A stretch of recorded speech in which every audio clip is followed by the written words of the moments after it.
Hey everybody, take three with this. So I wanted to talk a little bit about something from the book of Abramelin, which is most famous for its Abramelin operation for you to obtain knowledge and conversation of the Holy Guardian Angel. So one of the things that was really interesting when the most recent translation that I'm aware of, the Dehn translation, Dehn, which is pretty definitive in terms of like all of the different manuscripts that they went through, kind of a good critical edition, pretty inexpensive on Amazon, at least the Kindle version. But what was interesting about it is that the idea of the original operation is that you're going through and you're having a long-term ritual and operations that lasts, in the Dane translation at least, 18 months, and then at the end of that you obtain knowledge and conversation of your holy guardian angel. Now I did a version of this, and thankfully it was successful. But what was interesting about it is, and something that I've known about but haven't really put into action until recently out of necessity, is that there are these magical squares in this critical edition that are sort of like this add-on, this additional technique, possibly because this was revealed to the author Abraham von Worms, which is Abraham of Worms, which is the name of the city, that are supposed to be able to help you out with more mundane things. So, maybe, in this case, in my case, it was finances. So, and that's just been a long-standing issue that I've been trying to rectify one way or another. And today I said, well, I'm just going to pull out the stops and try to actually work on that magically, beyond the Enochian stuff that I've already been doing. Because it's like, well, I haven't really, gotten past that yet. And who knows, maybe the angels have been like guiding me. Hey, you have this other tool in your toolbox. You should be using that. So anyway, I wanted to draw attention to a couple of things about them. First of all, the way that they're presented is clearly they're coming from manuscripts where stuff gets copied, and the copies don't always reflect what is supposed to be going on with the magical square. And okay, we've got my cat in the background. This is Nori. She's a new cat. So anyway, uh, so one of the things that became apparent to me is that there were these copy errors, and that these would have to be rectified somehow. So some of them I was not able to do, just because it's like a corner piece. So you get these rows of words, and they're basically reversed. At the first word is the last word reversed, the second word is the second to last word reversed, and so on and so forth. And the ones that I was able to reproduce, it's pretty clear that the middlemost word, the one in the middle column and the middle row, are all palindromes. So I'm pretty sure that's what this was supposed to be. And I think if you've ever seen the oh, I should know this by off the top of my head, Sator Square, that the word is that's kind of the major layout, is that you're going to have a palindrome in the middle, and that sort of is like, ooh, it sort of makes it powerful. At least that's sort of the idea. And ideally you'll have something showing up in some magical words themselves that are part of that. So not just like gibberish, but the Sator square, actually each one of those words together sort of comes up with a phrase, and that the fact that it's reversible also, it adds to sort of the mystery to it, and sort of imprints in your mind at a deep level. So, one of the things that I wanted to do is show you some of these reconstructions. Now, these were all for finances, so I looked through and I said, okay, this one's for gold. Well, gold is kind of equivalent to money, right? Jewels, same thing. I'm not actually looking for a bracelet or a necklace or a specific piece of jewelry, but rather that spirit. And they also have like stuff for money in general, treasure, riches, so, and as well as coins, which implies money. So I went ahead and tried my best to reconstruct from the Dehn translation these magical squares. And, they're kind of, if I forget where it is, but it's kind of in some of the later chapters, and maybe the authors have it in there or not. I'll try to find a link to which page exactly. I have the actual book somewhere. I just can't find it right now. So I went ahead and just bought the Kindle version because it was pretty cheap. And it's like, okay, I might be out of the house, can't find it off the top of my head. So let's take a look.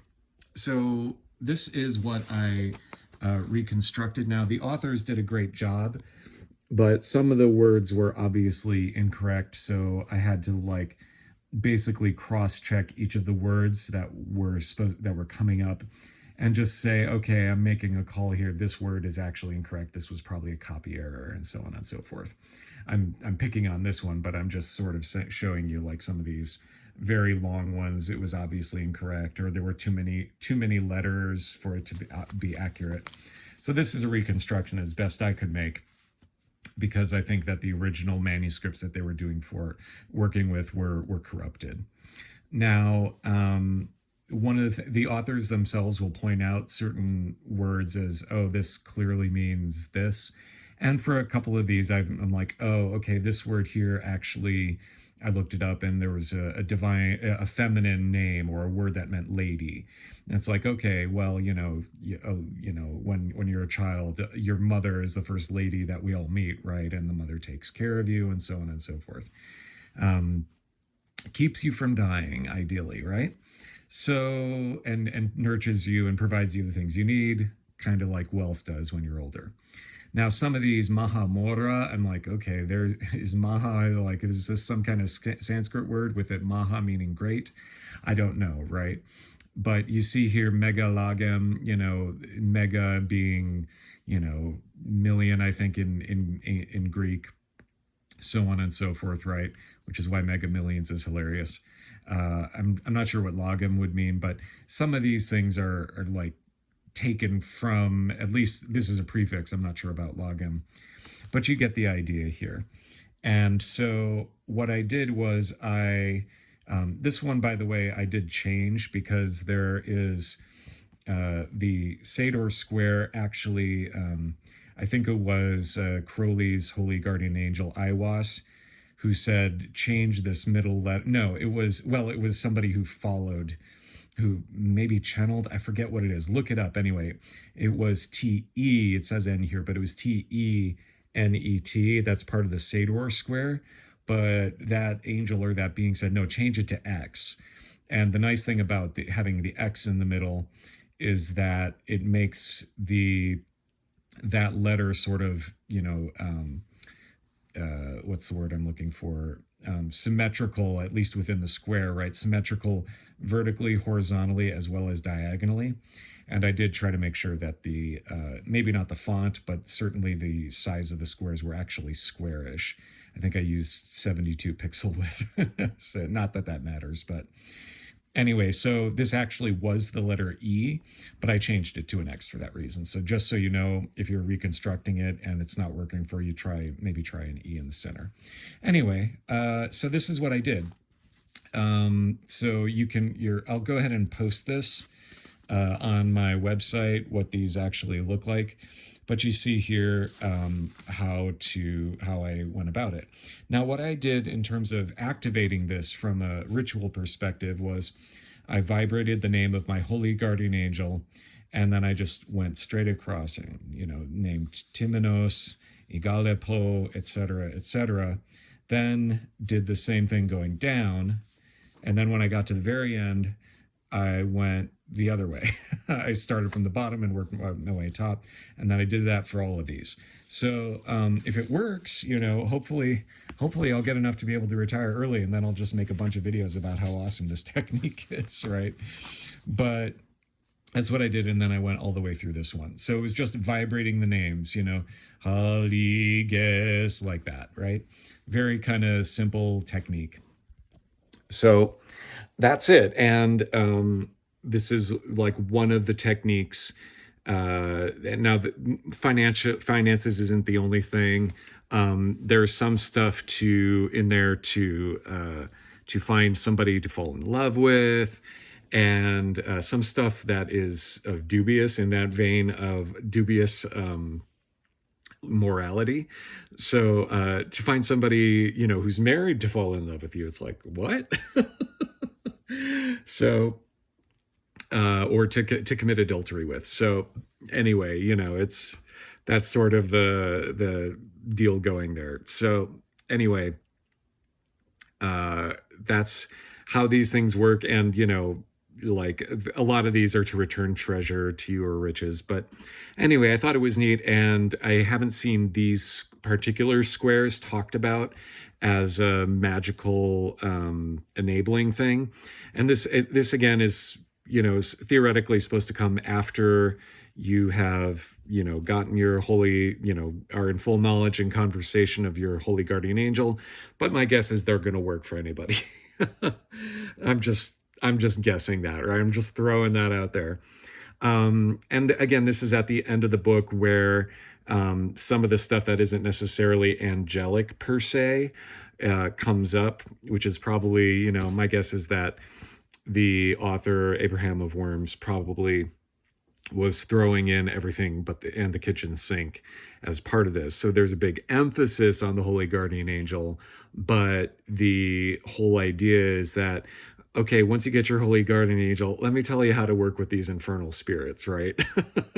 And let me give you these magical squares, because you might need money, or you might need this, or you might need that, right? And there's a whole bunch of them, but these, what it looks like, about, we'll say, almost about 14 squares there.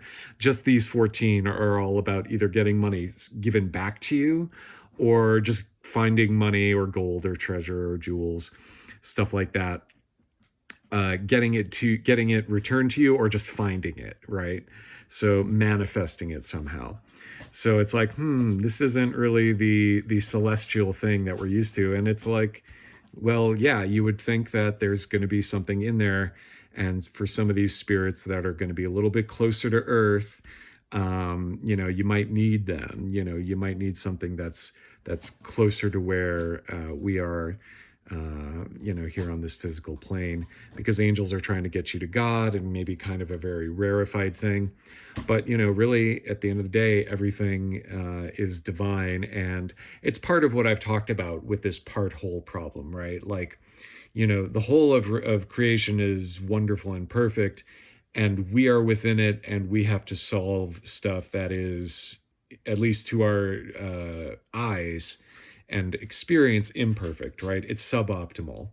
And so we know about some people who make it all work, but that's it. So anyway, I'm going to have to sign off because my cat is being destructive, and I'm going to have to kick him out of the room. But anyway, I will link to an Excel spreadsheet with these 14, looks like, magical squares that are for finances, and I'll let whoever finds this video and wants to extend it, I'll leave that as an exercise to the viewer to find the rest and maybe share them.